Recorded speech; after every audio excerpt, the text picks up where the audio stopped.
En ce temps-là, Jésus était en route. 2 aveugles le suivirent en criant « Prends pitié de nous, fils de David !» Quand il fut entré dans la maison, les aveugles s'approchèrent de lui et Jésus leur dit « Croyez-vous que je peux faire cela ?» Ils lui répondirent « Oui, Seigneur ». Alors il leur toucha les yeux en disant « Que tout se passe pour vous selon votre foi ». Leurs yeux s'ouvrirent et Jésus leur dit avec fermeté « Attention, que personne ne le sache ». Mais une fois sortis, ils parlèrent de lui dans toute la région. Acclamons la parole de Dieu. Aujourd'hui, nous célébrons cette mémoire liturgique qui est importante pour toute l'Église. Je pense que c'est particulièrement important pour ceux d'entre nous qui se sentent missionnaires, par exemple les franciscains de Marie, missionnaires de la gratitude.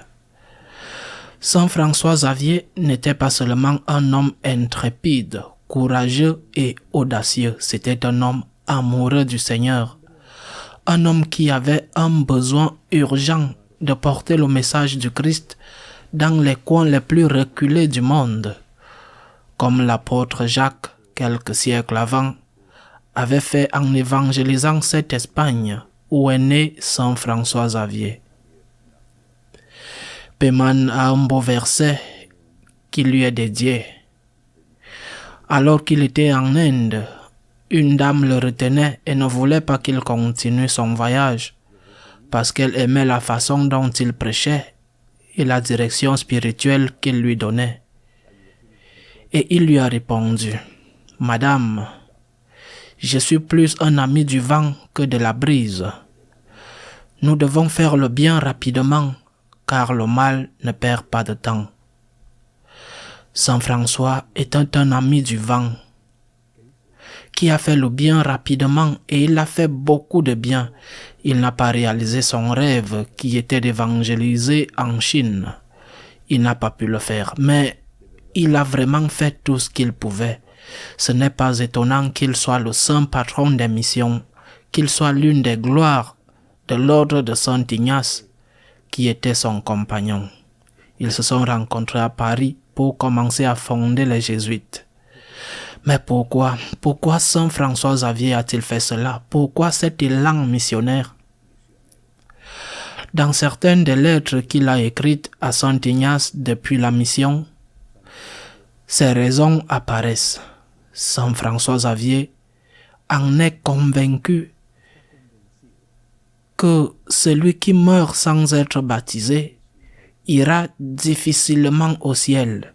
Il sera condamné.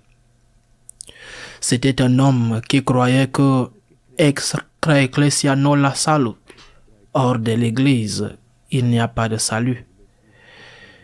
On dira que c'est la mentalité de son temps. Eh bien, c'est la mentalité d'un saint qui a littéralement repris le message de Jésus. Celui qui croit et se convertit sera sauvé, et celui qui ne le fait pas sera condamné. Cet homme croyait que le baptême ne suffisait pas pour être sauvé, mais il était nécessaire d'être dans l'église.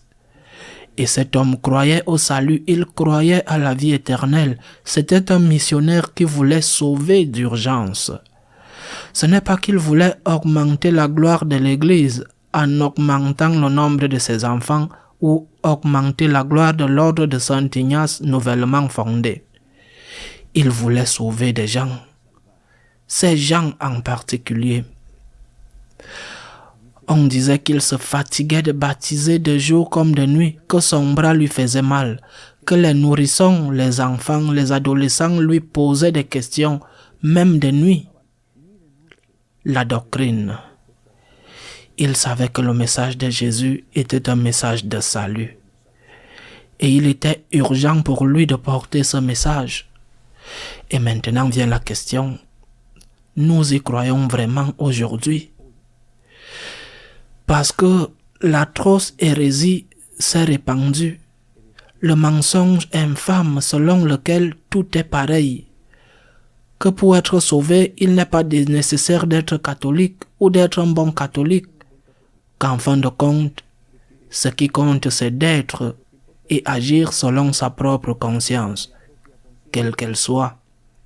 Même pas une conscience bien formée, une conscience élastique, une conscience comme un chewing-gum qui s'étire comme de la pâte à modeler et se moule à sa propre convenance. Et que, puisque Dieu est bon, alors tout le monde sera sauvé. En fin de compte, ceux qui disent cela ont en réalité cessé de croire au salut et à la vie éternelle.